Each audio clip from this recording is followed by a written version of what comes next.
ఈరోజు ఎంతో పవిత్రమైనటువంటి దినం. ఎందుకంటే చైతన్య మహాప్రభు యొక్క అన్నయ్యైనటువంటి నిత్యానంద మహాప్రభు ఈ భౌతిక జగత్తుకి ఆవిర్భించినటువంటి రోజు. నిత్యానంద మహాప్రభు ఎందుకు భౌతిక జగత్తులో ఆవిర్భవించారు? అసలు భగవంతుడు భౌతిక జగత్తు రావాల్సిన అవసరం ఏంటి? భగవంతుడు భౌతిక జగత్తు రావాల్సిన అవసరం ఏంటంటే మనలాంటి పతితులను ఉద్ధరించడానికి ఆయన వస్తూ ఉంటాడు అన్నమాట. దీన జనార్దనుడు అంటే దీనిని రక్షించడానికి భగవంతుడు అవతరిస్తూ ఉంటాడు. వాళ్ళందరికీ కూడా ప్రేమనివ్వడానికి, మేలు చేయడానికి అవతరిస్తూ ఉంటాడు. పరిత్రాణాయ సాధూనాం వినాశాయ శోషం ధర్మ సంభవామి యుగే. పరిత్రాణాయ సాధూనాం, సాధువులకి ఆనందాన్ని చేకూర్చడానికి భగవంతుడు ఆదేశిస్తూ ఉంటాడు అనమాట. నిత్యానంద మహాప్రభు శ్రీ చైతన్య మహాప్రభు యొక్క సోదరుడు అన్నమాట. బలరాముడే నిత్యానంద మహాప్రభువుగా ఆవిర్భవించారు. ద్వాపర యుగంలో కృష్ణ బలరాములు అవతరించి ఈ భౌతిక జగత్తులో ధర్మాన్ని సుస్థాపనం చేశారు. వాళ్ళు ఆధ్యాత్మికత వెళ్ళిపోయిన తర్వాత మళ్ళీ అంతా కూడా ఎంతో కలియక ప్రభావం వల్ల చాలా చాలా దుర్బలమైన పరిస్థితులు ఈ భౌతిక జగత్తులో కొనసాగుతూ ఉన్నాయన్నమాట. అటువంటి పరిస్థితుల్లో అద్వైతాచార్యుల వారు మనం చెప్పుకున్నాం, ఆయన యొక్క ప్రార్థనల మీదకి శ్రీ చైతన్య మహాప్రభు భౌతిక జగత్తులో ఆవిర్భవించడానికి ఆయన అంగీకరించారు. కాబట్టి చైతన్య మహాప్రభు వచ్చే ముందే బలరాముడు నిత్యానంద మహాప్రభు రూపంలో వచ్చి ముందు అన్ని ఏర్పాట్లు చేసి అనేక రకాలుగా చైతన్య మహాప్రభు యొక్క ఆ యొక్క మూమెంట్కి ఆయన నిత్య సేవలు చేస్తూ ఉండేవారు నిత్యానంద మహాప్రభు. నిత్యానంద మహాప్రభు ఏకచక్రాపురం ఎవరికైనా గుర్తుందా? మహాభారతంలో ఎక్కడికి వస్తుంది ఏకచక్రాపురం గురించి. ఇక పాండవుల్ని లక్కా గృహంలో వాళ్ళని హత్య చేయడానికి ప్రయత్నించినప్పుడు వాళ్ళు తప్పించుకుని ఈ ఏకచక్రాపురంలోనే వాళ్ళు అజ్ఞాతవాసం చేస్తారు. ఆ ఏకచక్రాపురంలోనే నిత్యానంద మహాప్రభు అడాయి పండిట్ అండ్ పద్మావతి అనేటువంటి దంపతులకి ఆయన కుమారుడిగా ఆచరించారన్నమాట. ఈ అడాయి పండిట్కి నిత్యానంద మహాప్రభుని ఎంత ప్రేమ అంటే ఒక క్షణం కూడా ఆయన ఇడిచిపెట్టుకుని ఉండేవాడు అన్నమాట. దశరథుడు శ్రీరామచంద్రుల వారిని ఎలా ఇడిచిపెట్టుకుని ఉండేవాడో అదేవిధంగా అడాయి పండిట్టు నిత్యము కూడా నిత్యానంద మహాప్రభుని ఒక్క క్షణం కూడా వదలకూడదు. ఎందుకంటే భయం ఏంటంటే అడాయి పండిట్లో భయము, నేను ఇడిచిపెడితే నా కుమారుడు దూరంగా ఎక్కడికి వెళ్ళిపోతాడో భయం అన్నమాట. అందుకని ఎక్కడికి వెళ్ళినా కూడా తీసుకెళ్ళిపోయాడు అనమాట. ఈ విధంగా నిత్యానంద మహాప్రభు అడాయి పండిట్ పద్మావతి జన్మించిన తర్వాత బాలుడుగా ఉన్నప్పుడు ఆయన ఎన్నో అద్భుతమైన లీలలు చేశాడు. శ్రీకృష్ణ లీలలు, శ్రీరామ లీలలు అన్నీ కలుపుకొని ఆయన తన స్నేహితులతో కలిపి రోజు కూడా ఆయన నాటకాలు ప్రదర్శిస్తూ ఉండేవాడు అన్నమాట. సేమ్ లీలలు అన్నీ కూడా. అక్కడ వాళ్ళందరూ ఆశ్చర్యపోయేవారు, అరే వీళ్ళు ఇంకా ఊహ రాలేదు, వీళ్ళకి ఇంత భగవంతునికి లీల ఎలా తెలుసుకుని అని అర్థమయ్యేది వాళ్ళకి కూడా. ప్రతి లీలని కూడా ప్రదర్శిస్తుండేవారు అనమాట. ఆ విధంగా అయిన తర్వాత నిత్యానంద మహాప్రభు కొద్ది పెద్ద ఎదిగిన తర్వాత నిత్యానంద ప్రభు అనుకున్నారు, నేను ఏదో రకంగా ఇంటి నుంచి బయటపడాలి, నా తండ్రి యొక్క ప్రేమలో నేను మునిగిపోతాను అనే ఉద్దేశంతో ఆయన బయటపడడానికి చిన్న ప్లాన్ వేస్తారు అనమాట. మామూలుగా వెళ్తారంటే అల్లని తండ్రి నేను వచ్చేస్తానంటే అనమాట. అప్పుడు ఆ యొక్క అడాయి పండిట్ ఇంటికి ఒక సన్యాసి వచ్చారు. సన్యాసి వస్తే ఏంటంటే ఆయనకి మనం ఆశ్రమం ఇచ్చి ఆయనకి అన్ని రకాల సేవలు చేసి ఆయనకి ఏ లోటు రాకుండా చూసి ఆయన వెళ్ళే సమయంలో మీరు ఏవైనా ఆజ్ఞ ఉంటే ఆజ్ఞ జపించండి, మీరు నెరవేరుస్తుందని అడగాలన్నమాట. యాక్చువల్గా సన్యాసి అలాంటి సన్యాసి మన దగ్గర ధనం ఇచ్చేయి అదే అన్నయ్య సన్యాసి ఇప్పుడు కూడా. నిజమైన సన్యాసి ఇప్పుడు కూడా అలా ఏం మాట్లాడు. ఆయనకి అవసరం లేకపోతే ఆయన వెంటనే ఆ యొక్క వినయాన్ని గౌరవించి వాళ్ళకి ఆశీర్వాదం ఇస్తాడు, అది తప్పించి నీ దగ్గర మొత్తం ధనాన్ని ఇచ్చేయి అని అన్నాడనమాట.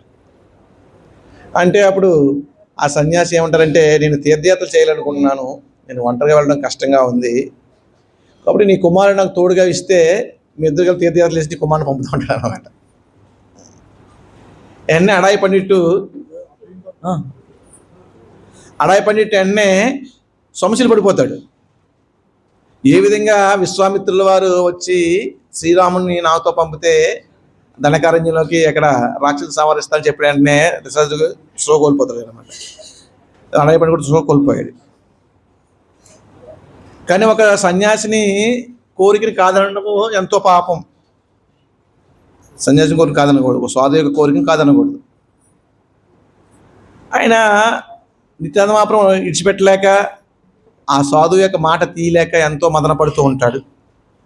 చివరికి ఆయన సకల శాస్త్రాల యొక్క జ్ఞాని కాబట్టి తన కుమారుడిని సన్యాసితో పంపడానికి నిర్ణయించుకుని తన భార్య పద్మనాభ దగ్గరికి వెళ్ళి, ఈ విధంగా సమస్య వచ్చింది, నన్ను ఏం చేయమంటా చెప్పని అడుగుతాడు అనమాట. అంటే మీ నిర్ణయమే నా నిర్ణయము, మీ నిర్ణయానికి వ్యతిరేకంగా నిర్ణయం ఏం లేదని చెప్తాను అనమాట. అంటే అప్పుడు నిత్యానంద మహాప్రభుని ఆ యొక్క సన్యాసికి పంపిస్తారు. పంపిస్తే ఇంచుమించుగా 2-3 నెలల పాటు ఏ ఆహారం తినకుండా ఈ కడాయి పండిట్టు సృహ కోల్పోయి పిచ్చివాళ్ళే ఉంటాడు అనమాట. అందరూ పిచ్చెక్కిపోయింది అనుకుంటారు అనమాట. కుమారుడు పోయిన పిచ్చెక్కిపోయింది అనుకుంటారు అనమాట. అంత మహాభావంలోకి వెళ్ళిపోతారు అడాయి పండిట్టు అనమాట. ఆ విధంగా నిత్యానంద మహాప్రభు మొత్తం మన భారతదేశంలో అన్ని తీర్థయాత్రలో చేసేస్తారని కూడా.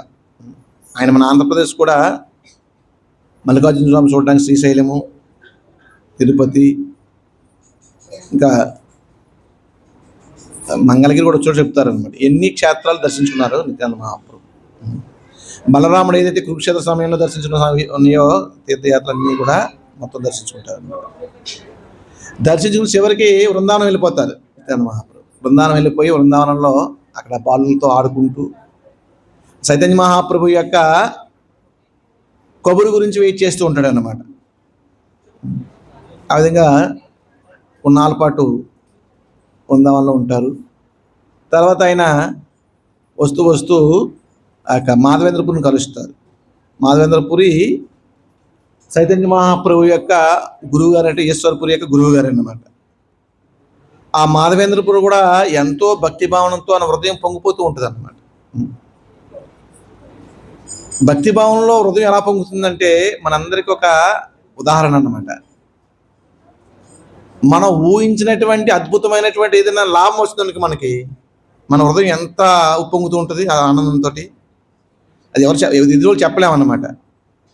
అటువంటి ఆనందం అనంతంగా ఉంటుంది భక్తి యోగంలో అన్నమాట. ఏదైనా భౌతికమైనటువంటి పొందాం అనుకోండి, మనము అంత అద్భుతమైనటువంటి ఆనందాన్ని హృదయంలో జస్ట్ కొన్ని క్షణాల పాటు పొందుతాం అన్నమాట. కానీ ఆధ్యాత్మిక ఆనందము అది పెళ్ళిబుక్కుతుంది అన్నమాట. అదే భావన అంటారు, భావస్థితి అన్నమాట. ఆ విధంగా మాధవేంద్రపురి నిత్యానంద మహాప్రభు కొన్ని రోజులు గడిచిన తర్వాత అప్పుడు చైతన్య మహాప్రభు యొక్క ధ్యానం ద్వారా నిత్యానంద మహాప్రభు నవదీపధామం వస్తారు. నవదీపధామం వచ్చి నందనాచార్య ఇంట్లో ఉంటారన్నమాట.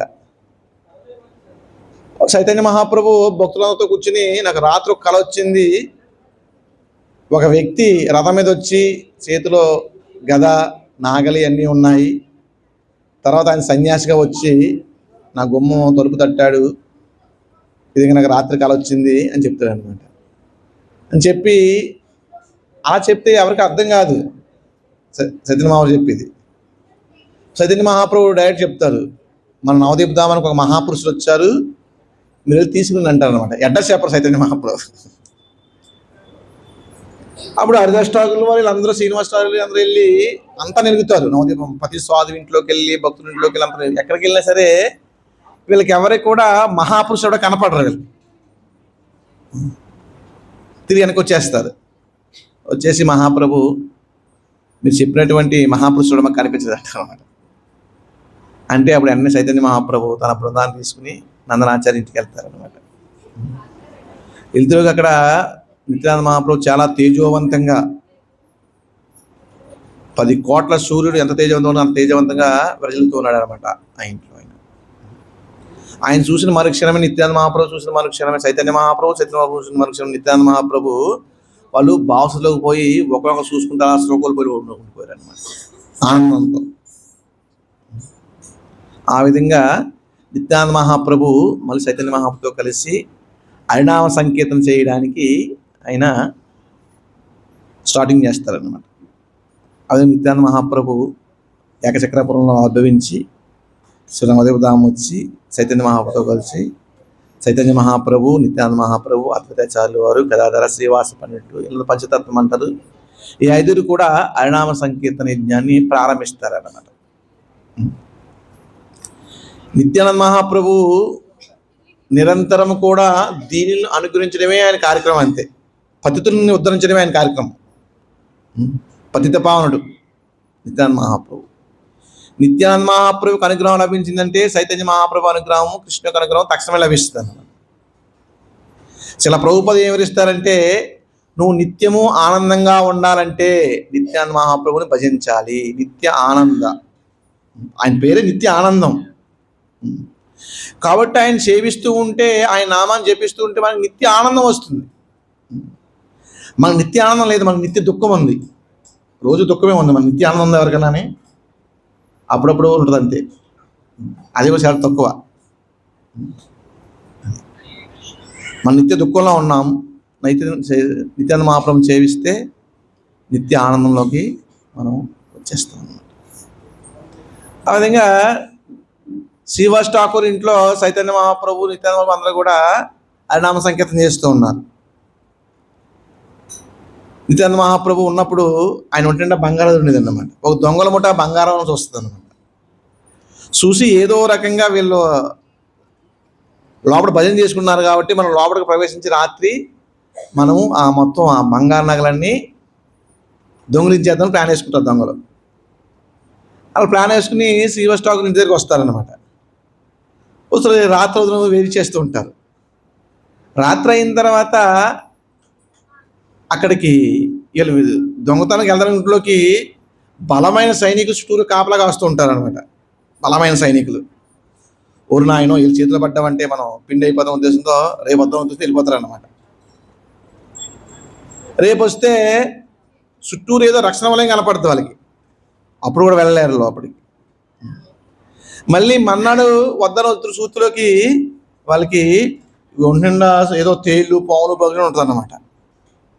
ఇలాగ ఎన్ని ప్రయత్నాలు చేసినప్పటికీ కూడా వాళ్ళకి సఫలీకృతం కాదు.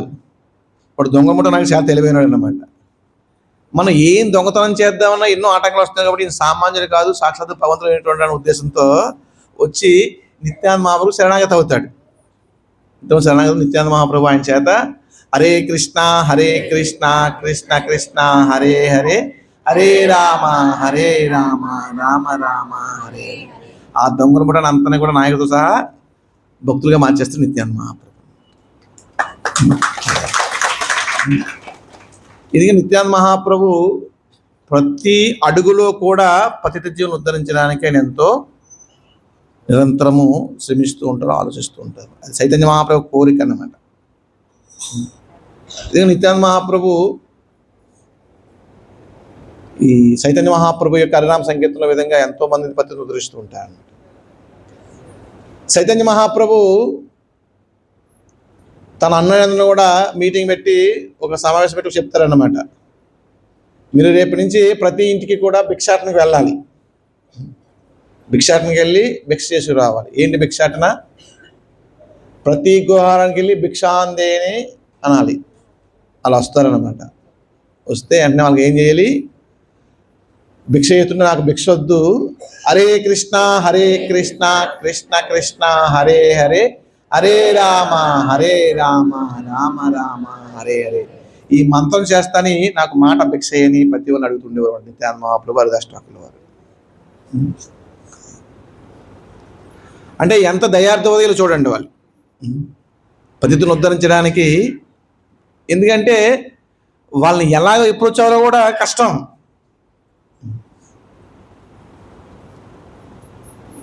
ఆ విధంగా గుమ్మంలోకి వెళ్ళి ప్రతి ఇంటికి వెళ్ళి భిక్షాటన చేసుకుంటూ వాళ్ళ దగ్గర ఏం తీసుకోకుండా వాళ్ళ చేత హరినామ సంకీర్తన చేయించాలని, లేకపోతే ఒక్కోసారి వాళ్ళ చేత హరే కృష్ణ మంత్రం జపిస్తూ ఆ విధంగా చేస్తూ ఉండేవారు అనమాట.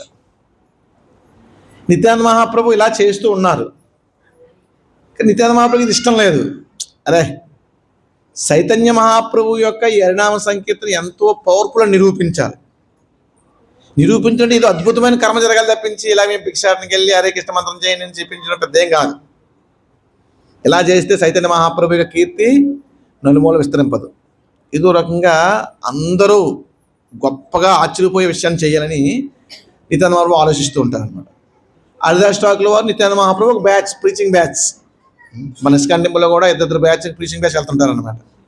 అలా బయటికి వెళ్ళి ఎవరో ఒకరిని కూర్చోబెట్టి వాళ్ళకి హరినామ సంకీర్తన గురించి, హరే కృష్ణ మంత్రం గురించి భక్తులను చెప్తుంటారు అనమాట. అందులో అదృష్టవంతులు భక్తులు అవుతూ ఉంటారు. అలాగే చైతన్య మహాప్రభు ఉన్నప్పుడు కానించి ఇది ఉంది. ఆ చైతన్య మహాప్రభు పాలననే శిల ప్రభుపాదులు కూడా అనుసరిస్తూ ఉన్నారు, ఆచార్యులు అనుసరిస్తూ ఉన్నారు అనమాట. ఆ విధంగా చైతన్య మహాప్రభు తన యొక్క ప్రీచింగ్ బ్యాచ్ని పంపిస్తూ ఉండేది అనమాట. హరిదాస్ ఠాకూర్ల వారు నిత్యానంద మహాప్రభు ఒక బ్యాచ్ ప్రీచింగ్ చేయడానికి అనమాట. హరిదాస్ ఠాకూర్ కూడా మహాభక్తుడు, ఆయన రోజు 3 లక్షల నామం చేస్తూ ఉండేవాడు.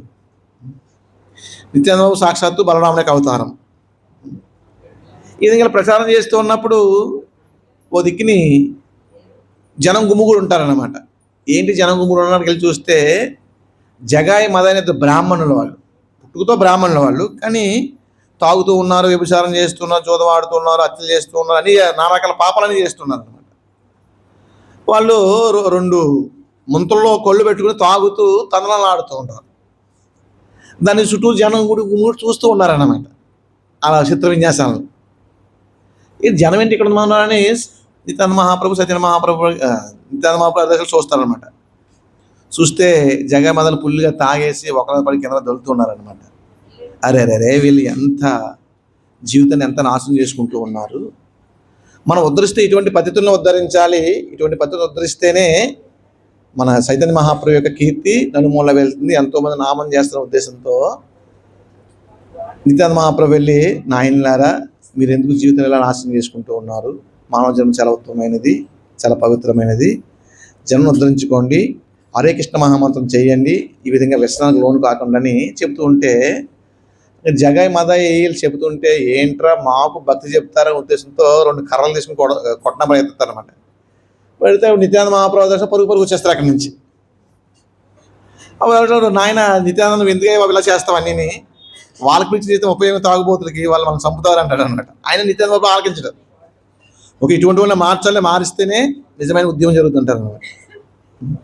అంటే అలా కొన్నాళ్ళు జరిగిన తర్వాత మళ్ళీ జనం గుమ్మిగూడితే అక్కడ నిత్యానంద మహాప్రభు వెళ్ళి చూస్తే వాళ్ళు జగాయి మదాయి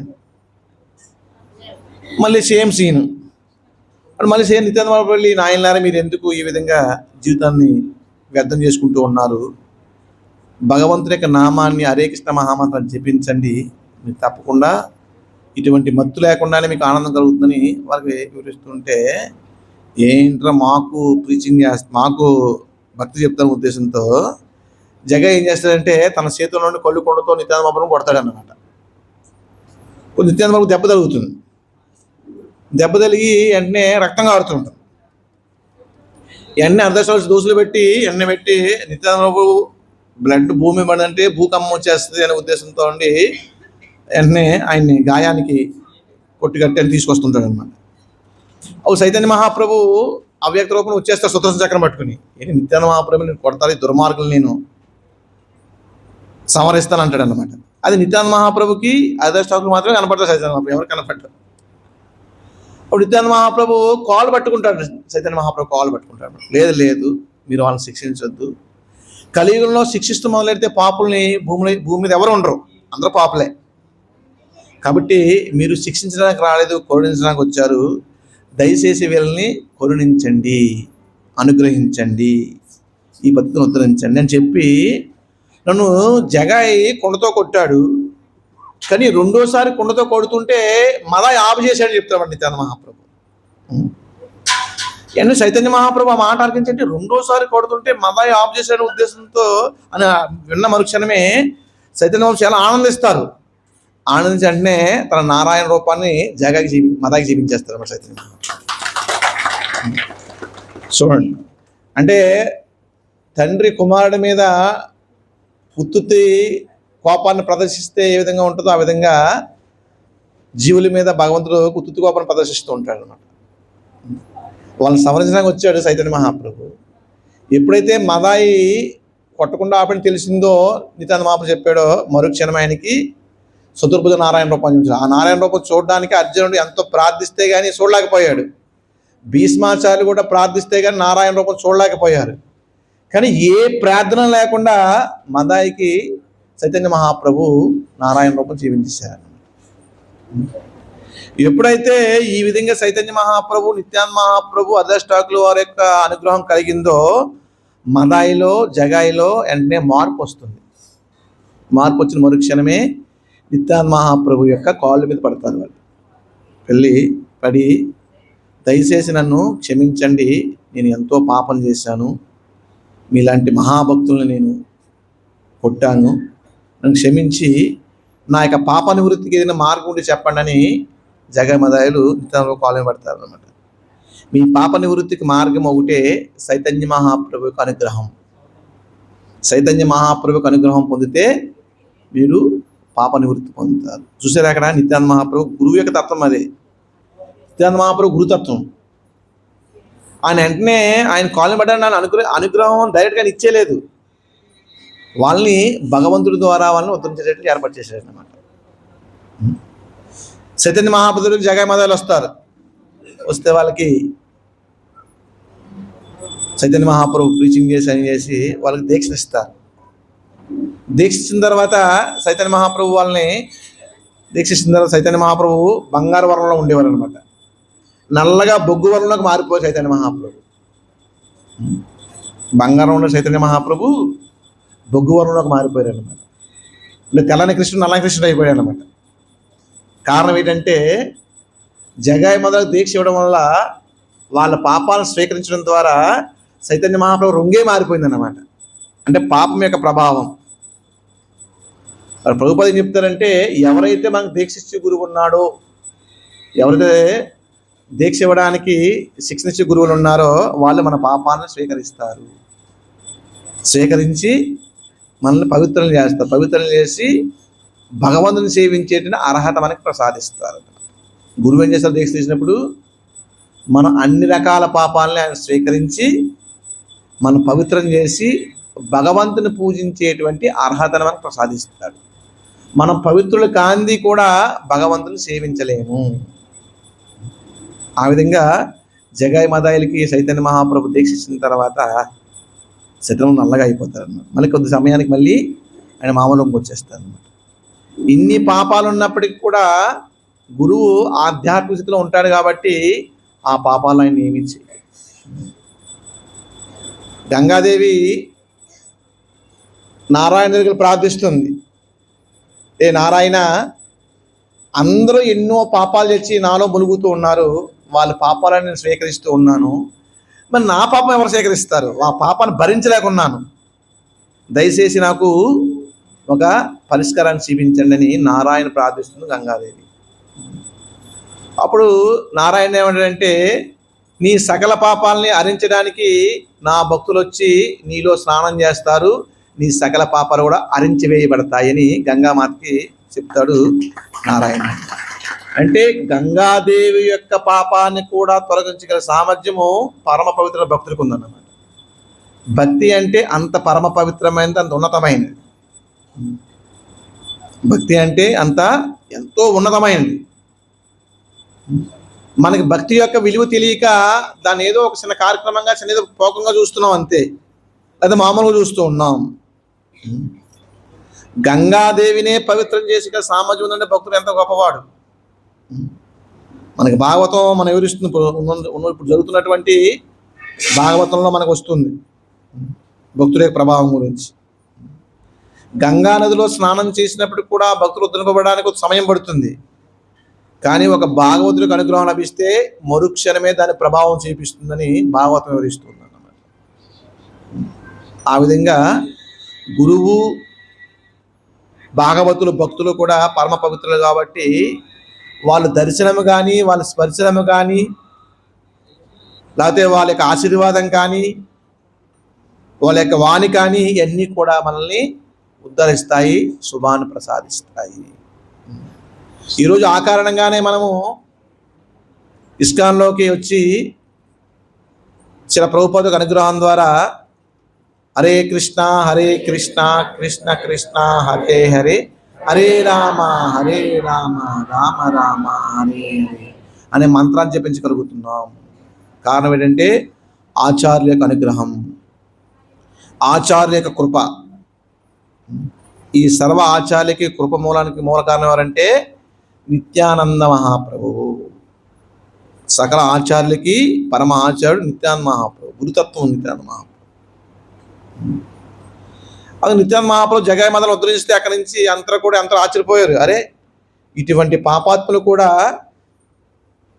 హరే కృష్ణ మహామంత్రం జపించడం ద్వారా పవిత్రులు అయిపోయారని ఎంతోమంది ఆశ్చర్యపోయి వాళ్ళు కూడా హరే కృష్ణ మహామంత్రం చేయడం మొదలు పెడతారన్నమాట. ఇలా చేయడం మొదలెట్టిన తర్వాత అంటే హరే కృష్ణ మహామంత్రం చేయడం ద్వారా మన హృదయంలో వచ్చే పరివర్తన గురించి, మార్పు గురించి చెప్తారు. జగాయి అంతకుముందు ఆయన తాగుబోతూ ఉన్నప్పుడు నిత్యానంద మహాప్రభుని ఒకసారి కర్రతో కొట్టడానికి ప్రయత్నించాడు, ఒకసారి కుండతో కొట్టి గాయపరిచాడు అన్నమాట. ఎప్పుడైతే హరే కృష్ణ మహామంత్రం చేస్తున్నాడో జగాయిలో హృదయంలో ఒక పశ్చాత్తాపం ఏర్పడింది, బాధ. ఏంటి ఆ బాధ? అరే, నేను నిత్యానంద మహాప్రభుకి ఎంతో అపరాధం చేశాను, నేను మహాపాపిని, అయినప్పటికీ కూడా నన్ను అనుగ్రహించాడు, నా పాపానికి ప్రాయశ్చిత్తం లేదనే ఉద్దేశంతో వచ్చి నిత్యానంద మహాప్రభుకి కాళ్ళ మీద పడతాడు. మరి నిత్యానంద మహాప్రభు దయచేసి నన్ను అనుగ్రహించు, నేను నిన్ను ఎంతో బాధ పెట్టాను, నేను గాయపరిచాను, ఎంతో పాపాత్ముని, దయచేసి నా పాపానికి నివృత్తి ప్రసాదించు, నన్ను అనుగ్రహించని ఆయన కాళ్ళ మీద పడతాడు, నిత్యానంద మహాప్రభు కాళ్ళ మీద. అప్పుడు నిత్యానంద మహాప్రభు ఏం చెప్తారంటే, లేదు, నీ పాపాలన్నీ అరించివేయబడ్డాయి, నువ్వు దీక్ష తీసుకున్నావు కాబట్టి నీ పాపాలు అరించివేయబడ్డాయి, నీకు పాపాత్ముడు కాదు, నువ్వు చాలా సుకృతుడివి, పుణ్యాత్ముడివి, కాబట్టి నీకు ఏ ప్రాయశ్చిత్తం అవసరం లేదు, నువ్వు హాయిగా హరినామం చేసుకుని జీవించంటారు అన్నమాట. అంటే జగాయి లేదు, దయచేసి నన్ను అలా అనకండి, నాకు ఏదో ప్రాయశ్చిత్తం ఇవ్వండి, లేకపోతే నా మనసు దయించుకుపోతుంది, మీకు అపరాధం చేసిన భావంతో దయించుకుపోతుంది, దయచేసి నాకు ప్రాయశ్చిత్తం అని ప్రాధేయపడి నిత్యానంద మహాప్రభు పాల్పడి ఏడుస్తుంటాడు అన్నమాట. అప్పుడు నిత్యానంద మహాప్రభు ఓకే, నీకు ప్రాయశ్చిత్తం చేయని ఉద్దేశంతో రోజు హరినామం జపిస్తూ గంగానది ఘాట్లో ఉండి వచ్చిన భక్తులు వెళ్ళే భక్తులు ప్రణామం చేస్తూ వాళ్ళకి సేవ చేస్తుంటారు అన్నమాట. అది కూడా ఉత్తమ పరిష్కారమే. భక్తులు సేవ చేయడము, భక్తులు ప్రణామం చేయడము ఉత్తమమైనటువంటి భక్తి యోగం అన్నమాట. ఆ విధంగా నిత్యానంద మహాప్రభు చెప్తే జగా ఆ విధంగా చేసి ఆయన తన యొక్క ఆనందాన్ని ద్విగుణీకృతం చేసుకుంటాడు అన్నమాట. అంటే అంతకుముందు నిత్యానంద మహాప్రభు పరిచయం చేయడానికి వెళ్ళినప్పుడు ఆయన వాళ్ళని గాయపరచడానికి ప్రయత్నించాడు, కానీ ఎప్పుడైతే హరే కృష్ణ మంత్రం చేస్తున్నాడో ఆయనలో అరే నేను ఎంత తప్పు చేశానని ప్రాయశ్చిత్తం వస్తుంది అన్నమాట. అదేవిధంగా మనం హరే కృష్ణ మహామంత్రం చేస్తే మన హృదయంలో పరివర్తన వస్తుంది. ముందు చెయ్యాలి, మనం చేయకుండా రాదు. భగవంతుడు సకల మనోవాంఛలు నెరవేరుస్తాడు. నువ్వు జస్ట్ హరే కృష్ణ అంటే అయిపోదు, నిరంతరం కూడా హరే కృష్ణ కృష్ణ కృష్ణ హరే హరే, హరే రామ రామ రామ హరే హరే అంటూ నిత్యము కూడా భగవంతుడికి నామాన్ని జపించగా అప్పుడు భగవంతుడు అనుగ్రహం మనకు లభిస్తుంది. మనం భౌతికం అంటే మామూలు మనం జీవించే జీవన విధానం అన్న జీవన విధానం ప్రకారము ఏదైనా సాధించాలంటే ఎన్నో అయిపోద్ది మనకి. ఒకడు పేదవాడిగా ఉన్నాడు అనమాట, కోటీశ్వరుడు అవ్వాలనుకున్నాడు, నేను కోటీశ్వరుడు అవ్వాలని అనుకున్నాను, అయిపోద్దా? అవుతుంది. ఎంతో ప్రయత్నం చేసి జీవితాంత ప్రయత్నం చేస్తే అయ్యే అవకాశం ఉంటుంది అంతే. కొంతమందికి మయంగా అయ్యే అవకాశం ఉండదు. ప్రయత్నం లేకుండా మాత్రం అది ఎంతో ప్రయత్నం చేస్తేనే అవుతుంది అన్నమాట. మరి అటువంటిది భగవంతుని యొక్క అనుగ్రహము భౌతికమైన సంపదల కంటే ఎంతో ఎంతో ఎంతో ఎంతో విలువైనది. భౌతిక జగత్తు యొక్క సుఖం, మనం ఏదైతే సుఖం అనుకుంటున్నామో అత్యధికమైన సుఖం ఏదైతే ఉందో అది స్వర్గలోకంలో ఒక రేణువుతో సమానం. భౌతిక జగత్ సుఖం స్వర్గలోకంలో సుఖం. స్వర్గలోకంలో ఎంతో సుఖం, అంత సుఖము కూడా ఈ జన తప ఈ లోకాల్లో చూసుకుంటే ఈ స్వర్గలోకంలో సుఖము ఆ లోకంలో ఒక రేణువుతో సమానం. ఆ జన తప మనోలోకాలన్నీ కూడా అందులో సుఖాన్ని చూసుకుంటే సత్యలోకంతో బ్రహ్మలోకంతో చూసుకుంటే ఒక రేణువుతో సమానం. బ్రహ్మలోకంలో సుఖముతో చూసుకుంటే బ్రహ్మజ్యోతిలో సుఖము బ్రహ్మలోకంలో సుఖము ఒక రేణువుతో సమానం. బ్రహ్మజ్యోతిలో సుఖంతో పోల్చుకుంటే వైకుంఠంలో సుఖము ఒక రేణువుతో సమానం. వైకుంఠ లోకంలో సుఖము ఒక రేణువు గోలోక బృందావనంలో ఒక రేణువుతో సమానం. వైకుంఠంలో సుఖం అంతా గోలోక బృందావనంలో ఒక రేణువుతో సమానం. అటువంటి ఆధ్యాత్మిక ఆనందాన్ని ఇవ్వడానికి మనకి భగవంతుడు అనేక రకాలుగా అనుగ్రహం చూపించడానికి వస్తున్నాడు. అటువంటి అత్యుద్భుతమైన ఆనందం పొందాలి అంటే మనం ఎంత కష్టపడాలో చూడండి. భౌతికంగా ఆనందంగా ఉండాలంటేనే ఎంతో కష్టపడాలి. ఒక వ్యక్తి వివాహం చేసుకున్నాడు అనుకోండి, వాడు సుఖంగా ఉండడానికి ఎంత కష్టపడాలి? మామూలు కష్టపడకూడదు, చాలా కష్టపడాలి. భార్యను సంతృప్తిపరచాలి, పిల్లల్ని పడితే పిల్లల్ని సంతృప్తిపరచాలి. అలా అందరినీ సంతృప్తిపరిస్తే అప్పుడు ఈయన సంతృప్తిపడే అవకాశం లభిస్తుంది. అంటే భౌతిక జగత్ సుఖంలో పొందడానికి ఎంతో శ్రమిస్తున్నప్పుడు దీనికన్నా ఎన్నో రెట్లు విలువైనటువంటి ఆధ్యాత్మిక సుఖాన్ని పొందడానికి మనం ఎంత కష్టపడాలి. కానీ ఎందుకు కష్టపడటం లేదు మనం? ఆధ్యాత్మిక సుఖానికి భౌతిక సుఖానికి వ్యత్యాసం ఏంటంటే ఆధ్యాత్మిక సుఖం వెంటనే కనపడుతుంది, భౌతిక సుఖం వెంటనే కనపడుతుంది, ఆధ్యాత్మిక సుఖం వెంటనే కనపడదు. అది తేడా. కాబట్టి మనం ఏమనుకుంటామంటే భక్తి చేస్తే ఏం సుఖం లేదని అనుకుంటుంటాం అన్నమాట. అది వెంటనే విలువైంది వెంటనే దొరకదు. ఒక భూమిని తవ్వేవనుకోండి, గులకరాళ్ళు, మట్టి రాళ్ళు, కంకరాళ్ళు చాలా దొరుకుతాయి అన్నమాట. అదే వజ్రం కావాలంటే నువ్వు ఎంతో లోతుకు తవ్వి అక్కడ దొరకపోవచ్చు, చెప్పలేం. అటువంటిది ఆధ్యాత్మిక ఆనందం. గులకరాళ్ళు లాంటి మట్టి రాళ్ళు లాంటిది భౌతిక ఆనందం. నువ్వు తవ్వులు వెంటనే దొరికేస్తాను అన్నమాట. ఏదో ఒక పురుషుడు ఒక స్త్రీ గురించి ప్రయత్నించిన మరుక్షణమే ఆమె ఓకే అందన్నమాట. ఏంటంటే ఆనందం లభించేసింది. కానీ ఆధ్యాత్మిక ఆనందం అలా లభించదు, వెంటనే లభించదు. మనం ప్రయత్నించగా మన హృదయం శుద్ధి అయిన తర్వాత, పూర్తి శరణాగతి అయిన తర్వాత అప్పుడు లభిస్తుంది ఆధ్యాత్మిక. కాబట్టి దాని గురించి మనం ఎంతో నిరంతరం శ్రమించడం అంటే మన పెద్ద మరువబోయాల్సిన అవసరం ఏం లేదు. హరే కృష్ణ కృష్ణ కృష్ణ హరే హరే, హరే రామ రామ రామ హరే హరే. ఈ విధంగా భగవంతుడు మనకి అద్భుతమైనటువంటి ఈ మహామంత్రాన్ని ఇవ్వడానికి భూలోక బృందావనం నుంచి పూర్తి చేత ఆవిర్భవించాడు నిత్యానంద మహాప్రభు, చైతన్య మహాప్రభు. వాళ్ళు ఇవ్వడానికి వచ్చారు, తీసుకోవడానికి కాదు. మన దగ్గర ఇవ్వడానికి వచ్చారు. ఇచ్చేవాడు ఎప్పుడు గొప్పవాడే.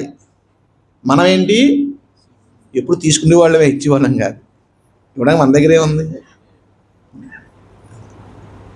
కాబట్టి ఏదైనా సరే భగవంతుని అవతారం అంటే ఆయన ఎప్పుడు కూడా ఇచ్చేవాడే, తీసుకునేవాడే కాదు. ప్రభుపాద చెప్తారు, వంకాయ టెంకాయని కూడా భగవంతుని సృష్టించి నేను ఇచ్చేయం కాదే. వంకాయ టెంకాయ మనం సృష్టించామా? అది తీసుకెళ్ళి ఇస్తున్నాం అంతే. భగవంతుడు మనం సృష్టించున్నాం కదా, అన్నీ భగవంతుడి. నదిలో జలాన్ని నదికి అర్పిస్తాము, అదేవిధంగా భగవంతుడిచ్చింది భగవంతుడికి అర్పిస్తాం. కానీ అర్పించాలంటే కోరికే మహోన్నతమైనది. ఆ విధంగా నిత్యానంద మహాప్రభు మనకి ఆధ్యాత్మిక ఆనందాన్ని ప్రసాదించడానికి గోలోక బృందావనంలో చింతామణులు ఉంటాయి. చింతామణి అంటే ఏంటది? మనలో అన్ని చింతలు తొలగిస్తాయి. మనకి దేన్ని ముట్టుకున్నా బంగారం అయిపోద్ది అనమాట. అది ఇటువంటి సమయంలో దొరుకుతూ బాగుంటుంది. ఎందుకంటే తులం 2 లక్షలు అయిపోయింది కాబట్టి. అటువంటి గోలోక బృందంలో చింతామణిలో ఒక చింతామణి తీసుకొచ్చారు చైతన్య మహాప్రభు. ఏంటి ఆ చింతామణి? హరినామ చింతామణి. ఈ హరినామ చింతామణి భౌతిక జగత్తులో ఉండదు, దొరకదు. గోలోక బృందావనం నుంచే తీసుకొచ్చారు అది.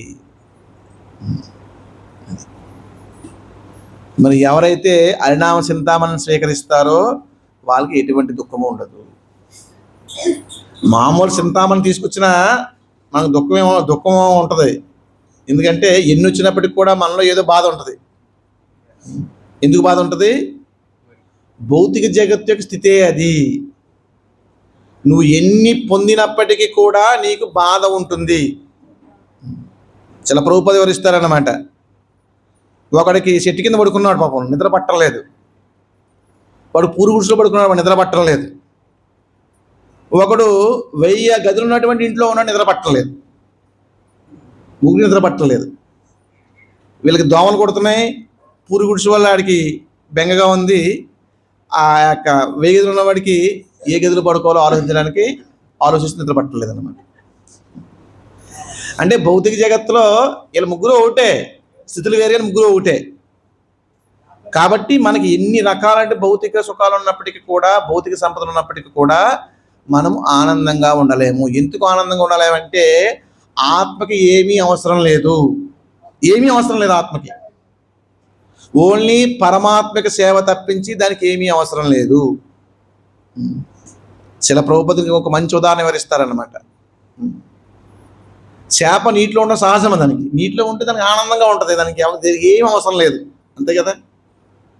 దాన్ని తీసుకొచ్చి ఒక బంగారు పళ్ళులో పెట్టి, సురుగులో పెట్టి, ఐస్ క్రీము, నానా రకాల పదార్థాలు పెట్టి దానికి మంచి డ్యాన్స్ చేయించి, అదే మంచి కన్యల చేత డ్యాన్స్ కట్టిస్తున్నారు అనుకోండి, చేప ఏమన్నా ఆనందంగా ఉంటుందా? ఎగిరికి ఎంతేస్తుంది. దీనికి ఎగిరికి ఎంతేస్తుంది? అక్కడ ఇమడలేక మరణంతో ఎగిరికి ఎంతేస్తుంది, గిలగడ కొట్టుకుంటుంది అన్నమాట. మళ్ళీ దాన్ని నీటిలో తెస్తే ఇక ఆనందంగా ఉంటుంది అన్నమాట. మరి దానికి శుభ్రంగా మంచి మంచి జ్యూస్లు ఇచ్చారు, ఐస్ క్రీమ్ ఇచ్చారు, బంగారు బొమ్మలో పెట్టారు, ఏసీ రూమ్ పెట్టారు, ఎన్ని పెట్టారు, ఎంత శుభ్ర ఆనందం ఉండొచ్చు కదా. ఎందుకంటే సహజమైన ఆనందము ఆ పరిస్థితి కాదు, నీటిలో ఉండడం సహజ ఆనందం. అదేవిధంగా ఆత్మ యొక్క సహస్థితి ఏంటంటే పరమాత్మతో ఉండడమే ఆత్మ యొక్క సహస్థితి. పరమాత్మ ఉంటే మాత్రమే ఆత్మ ఆనందంగా ఉంటుందండి. పరమాత్మ లేకపోతే కొద్ది క్షణం మాత్రం ఆనందంగా ఉంటుంది, మిగతా క్షణం అంతా రోధిస్తూ ఉంటుంది అన్నమాట. కాబట్టి ఏ భౌతిక సంపద వల్ల కూడా ఆత్మ ఆనందిస్తుంది. కాబట్టే మనకి కోటీశ్వరుడికి అదే నిర్వేదము, పేదవాడికి అదే నిర్వేదం. ఎందుకు? భౌతిక జగత్తులో ఉన్నటువంటి స్థితి అన్నమాట. ఆచార్యులు వివరిస్తూ ఉంటారన్నమాట. ఒకరిని ముగ్గురు దొంగతనం చేశారన్నమాట. ఒకరిని ఇనప సంఖ్యలతో బంధించారు, ఒకరిని వెండి సంఖ్యలతో బంధించారు, ఇంకొకరిని బంగారు సంఖ్యలతో బంధించారు. ఇందులో బంగారు సంఖ్యలతో బంధించడం ఏమైనా గొప్పవాడా? ముగ్గురు బంధనాల్లో ఉన్నారు, కాకపోతే సంఖ్యలు వేరంతే. అదేవిధంగా బాధలు వేరంతే. అందరూ బాధలే. ఎవరికి బాధ లేనివాడు ఎవరో కూడా భౌతిక జగత్తుకు లేరు. మనల్ని ఒక్కొక్క బాధ ఒక్కొక్క రకంగా వెంటాడుతూ ఉంటుంది, వేధిస్తుంది. ఒక బాధ పోతే ఇంకో బాధ. రేషన్ కార్డు లైన్ చూడండి, ఒకటి పోతే ఒకడు ఎలా వస్తారో అలాగే ఒక బాధ పోతే ఇంకో బాధ, ఒక బాధ పోతే నిరంతరము చివరికి అన్ని బాధలే. అన్నింటికన్నా పెద్ద బాధ ఏంటి? మరణం బాధ. ఏ బాధ లేకపోయినా చివరికి మరణ బాధ వేధిస్తుందండి. కానీ పరమాత్మక సేవలో ఉంటే మరణ బాధ కూడా ఉండదు. అటువంటి పరమాత్మక సేవను పొందేటువంటి సులభమైన విధానాన్ని మనకి ఇవ్వడానికి నిత్యానంద మహాప్రభు, చైతన్య మహాప్రభు ఈ భౌతిక జగత్తులో ఆవిర్భవించారు. కలౌ తత్ హరికీర్తనాత్. ఇప్పుడు మనకు నరేంద్ర మోడీ ప్రధానమంత్రి ఏదైనా ఒక మాట మాట్లాడాడు, మనం దాన్ని ఏం చేస్తాం? చాలా స్ఫూర్తిగా తీసుకుంటాం. అరే ప్రధానమంత్రి ఎలా అన్నారంటే చాలా ఇందులో ఉంది. మరి అటువంటి సాక్షాత్తు అఖిలాండ కోటి బ్రహ్మాండ నాయకుడే శ్రీకృష్ణ భగవానుడే హరిబోల్ హరిబోల్ అంటాడంటే ఇంకా అంతకు మించి నీకు ఏం కావాలి సందేశం? ఎవరు చెప్పాలి నీకు? మత్తహ పరతమాన్యత కించిదం చేయ. భగవంతుని నుంచి గొప్పవాడు ఎవడో లేడు, ఆయనే చెప్తున్నాడు నీకు హరిబోల్ హరిబోల్, హరినామాన్ని చెప్పించి హరినామాన్ని చెప్పించండి. మరి జపించమని ఇంకెవరు చెప్తారు? ఎవరు లేరు చెప్పడానికి కూడా. ఎప్పుడైతే నువ్వు భగవంతుని గొప్పతనాన్ని గుర్తించావో భగవంతుని యొక్క గొప్ప వాక్యాన్ని కూడా గుర్తిస్తావు. భగవంతుని గొప్పతనం గుర్తించాలంటే మన హృదయంలో మాలిన్యం పోవాలి. కామ, క్రోధ, లోభ, మదమాశ్చర్యాలు ఎన్నో దుర్గుణాలన్నీ మన హృదయంలో ఉన్నాయన్నమాట. అవన్నీ పోతే అప్పుడు మనకి భగవంతుని గురించి అర్థమవుతుంది, భగవంతు వాణి గురించి అర్థమవుతుంది, హరే కృష్ణ మహామంత్రం గొప్పతనం గురించి అర్థమవుతుంది. ఏ విధంగా పిల్లవాడు తల్లి భోజనం పెడుతుంటే తినరా తినరా అంటే వద్దు వద్దు అని పరిగెడుతుంటే వెనకాల తల్లి ఏ విధంగా పట్టుకుని అన్నం పట్టుకుని పరిగెడుతుందో తినరా తినరా అని, అదే విధంగా చైతన్య మహాప్రభు, నిత్యానంద మహాప్రభు మన అందరి వెనకాల హరిబోల్ హరిబోల్ హరిబోల్ అంటూ మన వెనకాల పరిగెడుతూ ఉన్నారు. మనం ఏం చేస్తున్నాం? మేము చెప్పించాం మనం పరిగెడుతూ ఉన్నాం. మనం చెప్పించని మనం పరిగెడుతూ ఉన్నాం. చెప్పిన వాళ్ళు పరిగెడుతున్నాం మన వెనకాల. ఈ విధంగా తల్లి పిల్లవాడికి అన్నం తినిపించడానికి వాడు తినకుండా పరిగెడుతూ ఉంటే తల్లి ఆ యొక్క పరిగెడుతూ ఉందో, అదేవిధంగా మనల్ని ఉద్ధరించడానికి నిత్యానంద మహాప్రభు, చైతన్య మహాప్రభు అలాగా మన వెనకాల పరిగెడుతూ ఉన్నారు. ఏ విధంగా పిల్లవాడు భోజనం చేస్తే వాడు ఆరోగ్యంగా ఆనందంగా ఉంటాడో, అదేవిధంగా నిత్యానంద మహాప్రభు, చైతన్య మహాప్రభు యొక్క వాన ఆలకించి మనం హరే కృష్ణ కృష్ణ కృష్ణ హరే హరే, హరే రామ రామ రామ హరే హరే ఈ మంత్రాన్ని జపిస్తామో మనం కూడా ఆధ్యాత్మికంగా ఆనందంగా సంపుష్టిగా ఉంటాము. పిల్లవాడు ఆనందం అంటే ఏంటి? తల్లికి లాభం ఏంటి? లాభం ఏం లాభం లేదు. ఓకే, మా అబ్బాయి భోజనం చేసిన ఆనందం అంతే. అదేవిధంగా మనం హరే కృష్ణ మహామంత్రం చదివితే భగవంతుడికి ఏంటి లాభం? ఓకే, నా కుమారుడు హరే కృష్ణ మహామంత్రం జపిస్తున్నాడని ఆయన ఆనందిస్తాడని, అంతే. అంతకుమించి ఆనందం ఏంటి? మన ఆనందం గురించి వాళ్ళు కష్టపడుతూ ఉన్నారు. పిల్లల ఆనందం తల్లిదండ్రులు ఎలా కష్టపడుతూ ఉంటారు. సకల జగత్తుకి మాతాదాత పితామహ అన్నీ ఆయనే కాబట్టి మన గురించి ఆయన వెంపర్లాడుతూ ఉన్నాడు. భగవంతుని యొక్క హృదయాన్ని అర్థం చేసుకోకుండా మనము అనేక రకాలుగా వ్యవహరిస్తూ ఉన్నాము. ఇది నిత్యానంద మహాప్రభు, చైతన్య మహాప్రభు కూడా ఈ భౌతిక జగత్తులో ఆలోచన కారణం ఏంటంటే మనలాంటి పతితుల చేత హరే కృష్ణ మంత్రం జపింపజేసి మనల్ని పావనలు చేసి తిరిగి వాళ్ళ ధామం తీసుకెళ్ళిపోవడానికి. ఎందుకు వాళ్ళ ధామం తీసుకెళ్ళిపోవడానికి? అక్కడ లేబర్ లేరా? పనిచేసి కృష్ణ బలరామ సేవ చేయడానికి ఎవరు జనం లేరా? ఈ భౌతిక జగత్తులో ఒక వంతు ఉంటే ఆధ్యాత్మికతలో 3 వంతులు ఉన్నారు ఆయన భక్తులు. అందుకే మనము ప్రేమధ్వనిలో అనంతకోటి వైష్ణవ భక్త బృందకి అంటాం. అనంతకోటి వైష్ణవ భక్త బృందం ఇక్కడ లేరు. భౌతిక జగత్తులో అనంతకోటి లేరు, కొద్దిమంది ఉంటారు. కానీ అనంతకోటి ఎవరంటే ఆధ్యాత్మిక జగత్తులో ఉన్నటువంటి భక్త బృందం, మనకన్నా ఎక్కువ భక్త బృందం. వాళ్ళు ఎంతో ప్రేమతో భగవంతుని సేవ చేస్తూ ఉంటారు అన్నమాట. కాబట్టి మనము వైకుంఠ లోకానికి ఆధ్యాత్మికకి తీసుకెళ్ళడానికి కారణం ఆయనకి అవసరం ఉండి కాదు, మనము ఈ దుఃఖ సాగరం నుంచి బయటపడి ఆనంద సాగరంలో ఉండాలన్న ఉద్దేశంతోనే భగవంతుడు ఆ విధంగా ఏర్పాటు చేస్తూ ఉన్నాడు. మనం భగవంతు ప్రేమను అర్థం చేసుకోవాలి. భగవంతు ప్రేమను అర్థం చేసుకోకపోతే ఎన్నటికీ కూడా మనము నిజమైనటువంటి భక్తిని చేయలేము, నిజమైన జీవితం యొక్క విలువను తెలుసుకోలేము. అదే ఆ పిల్లవాడికి తల్లి చనిపోయింది అనుకోండి, అది ఏమన్నా పట్టించుకుంటాడా? ఇది తిన్నాడు అన్నాడని ఎవరు పట్టించుకోరు. అదేవిధంగా చైతన్య మహాప్రభు, నిత్యానంద మహాప్రభు మనం పట్టించుకోలేదు అనుకోండి, మనం వద్దు అంటున్నాం అనుకోండి, ఏం చేస్తారు? అటువంటి స్థితి మనకి అనాథ స్థితి. భగవంతు అనుగ్రహం పొందలేకపోవడమే అనాథ స్థితి. మరి అనాథకి ఏంటి పరిస్థితి? ఏ సుఖం ఉండదు, ఏ ఆనందం ఉండదు, ఏ ప్రేమ ఉండదు అన్నమాట. ఇది నిత్యానంద మహాప్రభు ఈ భౌతిక జగత్తులో ఆవిర్భవించడానికి కారణము యొక్క పతితులుగా ఉద్ధరించడానికి వచ్చారు. నిత్యానంద మహాప్రభు, చైతన్య మహాప్రభు అంటే ప్రాణం. చైతన్య మహాప్రభు అంటే ప్రాణం ఆయనకి.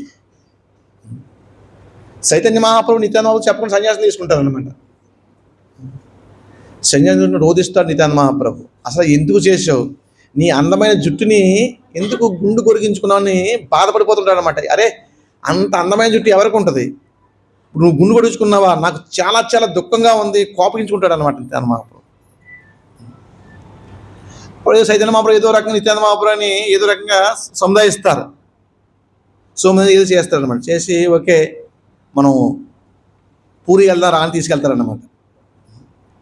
పూర్త తీసుకెళ్తారు. తీసుకెళ్తే సన్యాసి అనగాలంటే ఒక శిష్యుడు ఎవరో దండం మోయాలన్నమాట. చైతన్య మహాప్రభు దండం మోతుంటే నిత్యానంద మహాప్రభు దండం మోయనీరు. నువ్వు దండం మోతావేంటి, ఆ దండంలో ఎవరు ఉంటారు, సకల దేవతలు ఇమిడీకృతమై ఉంటారన్నమాట. నువ్వు దేవాది దేవుడు, నువ్వు దండం మోయడం ఉద్దేశంతో నిత్యానంద ఒప్పుకోవడానికి అసలు సత్యనారాయణ మహాప్రభు లేదు లేదు నేను సన్యాసిని దండం మోయాలని ఆయన అంటుంటారు అన్నమాట. చివరికి క్షీరశ్వర గోపీనాథ్ సాక్షి గోపాల ఊరు వస్తారన్నమాట. సాక్షి గోపాల ఊరు వస్తారన్నమాట.